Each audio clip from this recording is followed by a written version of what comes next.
بسم اللہ الرحمن الرحیم الصلاۃ والسلام علیک یا رسول اللہ وعلی آلک و صحابک یا حبیب اللہ۔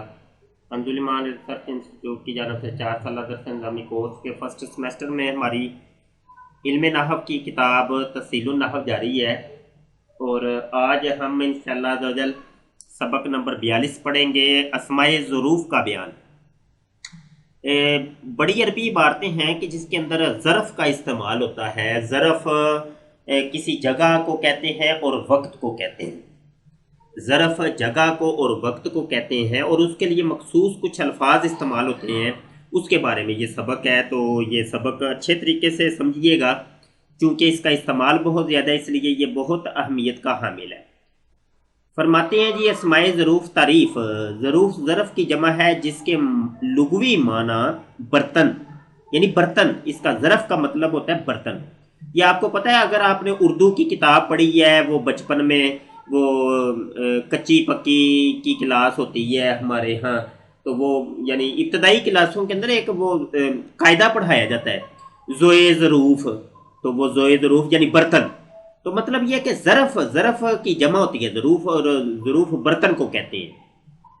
اور چونکہ جو وقت یا جگہ ہوتی ہے وہ بھی ایک کام کرنے کی ایک برتن ہوتا ہے، کام کرنے کا ایک برتن ہوتا ہے، اسی لیے اس کو ظرف کہتے ہیں۔ اور اسلام اس سے مراد وہ اسماء ہے جو مکان یا زمان پر دلالت کرے، جیسے یومن دن، از جس وقت، مقامن کھڑا ہونے کی جگہ، حیثو جس جگہ۔ تو یہ دیکھیں، یہ سارے آپ ذرا غور کریے گا، یہ کسی بھی کام کرنے کا ظرف بن رہے ہیں، یعنی دن ہے یا جس وقت یا کھڑے ہونے کی جگہ ہے یا جس جگہ پہ، تو وہ ساری چیزیں، یہ ساری چیزیں کام کرنے کی، کوئی سا بھی کام کیا جائے تو اس کی ایک ظرف واقع ہو رہی ہے۔ اقسام اسماء ظروف کی کہتے ہیں دو قسمیں ہیں، ایک مورب ہوتا ہے، ایک مبنی۔ ظرف مورب کہتے ہیں کہ جو مورب ہوتے ہیں جن کا اعراب بدلتا رہتا ہے، وہ کون کون سے ہیں؟ وہ اس میں ظرف ہے جس کا آخر عامل کے بدلنے سے بدلتا رہتا ہے، جیسے ھذا یوم العید، احتفلنا یوم العید، فی الیوم 24 ساعتن۔ ان مثالوں میں یوم ظرف مورب ہے، آپ ذرا غور کریں، یہاں یوم کے اوپر پیش آئی ہے، ٹھیک ہے جی، اس جگہ یوم کے اوپر زبر آئی ہے، اور اگلے یوم یہ فل یوم، یوم کے نیچے زیر آئی ہے۔ اس کا مطلب ہے کہ یوم ایک ایسا ظرف ہے کہ جس کا اعراب بدل سکتا ہے اگر اس کا بدلنا چاہے، تو یہ ایک ایسا ظرف ہے جو ظرف مورب کہلائے گا، یعنی مورب کا مطلب ہی ہوتا ہے اعراب والا، جس کا اعراب بدل سکتا ہے۔ اچھا جی، آگے کہتے ہیں ایک ظرف مبنی ہوتا ہے کہ جس کا ایک ہی اعراب ہوتا ہے، تو وہ ایک ہی رہتا ہے، وہ بدلتا نہیں ہے، عامل چاہے کوئی سا بھی آ جائے، وہ عامل اس کے اوپر اثر انداز نہیں ہوتا، اس کا اعراب نہیں بدلے گا۔ وہ اس میں ظرف ہے جس کا آخر عامل کے بدلنے سے تبدیل نہیں ہوتا، یہ بہت سے ہیں، ان میں سے بعض مبنی بر ضمہ، بعض مبنی بر فتح، بعض مبنی بر کسرہ، اور بعض مبنی بر سکون ہوتے ہیں۔ مطلب یہ کہ مبنی بر ضمہ سے مراد یہ کہ اس کے اوپر پیش آئے گی، اور پیش مبنی بر ضمہ کا مطلب یہ ہے کہ پیش کے اوپر جمع ہوا ہے، یعنی وہ پیش ہی رہے گی، کوئی اور اعراب اس کے اوپر نہیں آ سکتا۔ اسی طریقے سے اگر اس کے اوپر زبر ہے تو زبر ہی رہے گی۔ مبنی پر کسرہ سے مراد یہ ہے کہ بھائی زیر ہے تو زیر ہی رہے گی، کوئی اور اس کے اوپر۔ اسی طریقے سے سکون، اگر آخر میں جزم آئی ہے تو وہ جزم ہی رہے گی، کچھ بھی ہو جائے۔ اب وہ کون کون سے ہیں ان کی تفصیل یہاں آ رہی ہے۔ اسماء جہاد، پہلی بات تو یہ ہے اسماء جہاد۔ اسماء جہاد یہ نیچے آ رہے ہیں، یہ 6 ہوتے ہیں، اور اس کے علاوہ جو ہیں وہ آپ سن لیں، حیثو، از، اذا۔ اب یہاں 3 پہ ذرا غور کر لیں، حیثو کے اوپر پیش ہے تو یہ پیش ہی رہنی ہے، یہ بدلنی نہیں، یہ حیثہ یا حیثی نہیں ہو سکتا۔ از کے آخر میں یہ سکون ہے، جزم آئی ہے، اب یہ نہیں ہو سکتا کہ کوئی اذا پڑھ لے، ایزو پڑھ لے یا ایزی پڑھ لے، ایسے نہیں ہو سکتا۔ تو آگے سنیں جی، یہ اینا، انا، کیفا، متا، ایانا، امسی، مز، منزو، کتو، اودو، لدا، اللہ، اور لدا کے بعد ہے لدن، یہ لدن۔ اچھا یہ ہو گئے جناب، یہ مبنی ہے، یہ ظروف مبنیہ ان کو کہتے ہیں، یہ بدلتے نہیں ہیں کچھ بھی ہو جائے۔ ان میں سے کچھ ایسے ہیں جو حروف جارہ میں بھی آپ پڑھ چکے ہیں، وہ حروف جارہ کے طور پر استعمال ہوتے ہیں۔ سب سے پہلے جی اسماء جہت ستہ آپ دیکھیں، وہ اسماء ظروف ہیں جو 6 سمتوں پر دلالت کرتے ہیں، وہ اوپر نیچے، دائیں بائیں، اوپر نیچے، ٹھیک ہے جی۔ یہ ہے کہ جیسے قبلو پہلے، بعدو بعد میں، قدامو آگے، خلفو پیچھے، فوقو اوپر، اور تحتو نیچے۔ یہ ہے 6 جہات، ان کو کہتے ہیں جہات ستہ بھی کہتے ہیں۔ یہ بھائی یہ بہت زیادہ استعمال ہوتے ہیں، اور عمومی طور پہ یہ مضاف ہو کے استعمال ہوتے ہیں۔ یہ پہلے بھی میں عرض کر چکا ہوں کہ یہ مضاف ہو کے استعمال ہوتے ہیں، یعنی ان کے ماں بعد جو چیز ہوگی وہ مجرور ہوگی اور مضاف الیہ کہلائے گی۔ کہتے ہیں ان کے استعمال کی 4 صورتیں ہیں۔ یہ 3 صورتوں میں مورب ہوتے ہیں اور 1 صورت میں مبنی ہوتے ہیں۔ یہ بھی ایک بڑا اہم نقطہ یہاں آیا ہے بھائی، کہ یہ 3 صورتوں میں تو مورب ہوں گے لیکن 1 صورت میں مبنی ہوں گے۔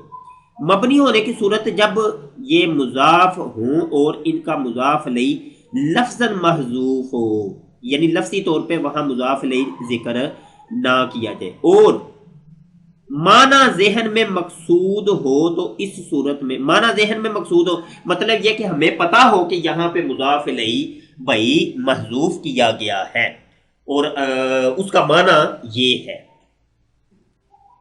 یہ مبنی بر ضمہ ہوتے ہیں۔ ایسی صورت میں یہ مبنی ہوں گے اور مبنی بر ضمہ ہوں گے۔ جیسے یہ دیکھیں، قد خلط من قبل، قد خلط من قبل، اور آگے داخلت الفارۃ تحت۔ یہاں اس آیت کے اندر آپ ذرا غور کریں گے تو آپ کو پتا چلے گا کہ یہ قد خلط یہ وہی آیت ہے بھائی کہ جس کو مرزئی لوگ اکثر طور پہ پیش کرتے ہیں اور کہتے ہیں یہ خلط کا مطلب یہ ہے کہ انتقال کر گئے ہیں، یعنی نبی پاک صلی اللہ علیہ وسلم سے پہلے تمام انبیاء انتقال کر گئے ہیں، لہٰذا حضرت عیسیٰ علیہ السلام کا بھی انتقال ہو گیا ہے۔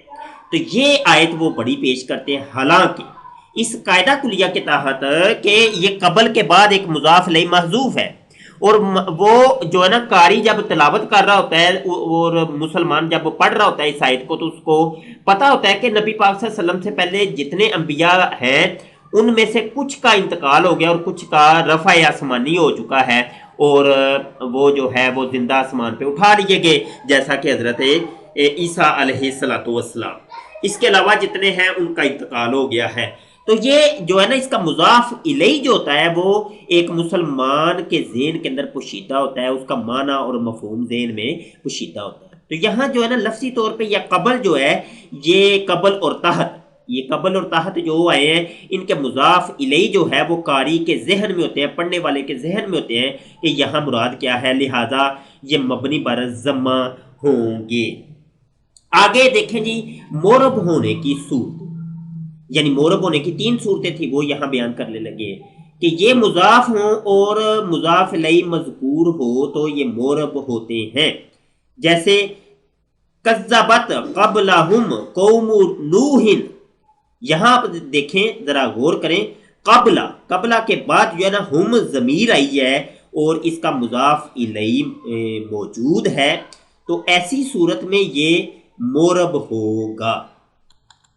یہاں آپ ذرا غور کریں کہ یہ قوم نوح نے جٹلایا ان سے پہلوں کو بھی، ٹھیک ہے جی، ان سے پہلوں کو بھی قوم نوح نے جٹلایا۔ تو یہاں آپ ذرا غور کریں، قبل کے بعد جب مضاف الیہ آ گیا تو یہ مورب ہے قبل، اور یہاں جئتک بعد العصر، یہاں بعد کے بعد العصر جو ہے یہ مضاف الیہ ہے، اور اس کا ماں بعد جو ہے نا یہاں مذکور ہے، ذکر کیا گیا ہے، لہذا یہ بعد جو ہے یہ مورب کے طور پہ استعمال ہوا ہے۔ نمبر 2، جب مضاف ہو اور مضاف الیہ محذوف اور اس کے الفاظ ذہن میں مقصود ہوں، جیسے لمن قاطع ماتارو سفل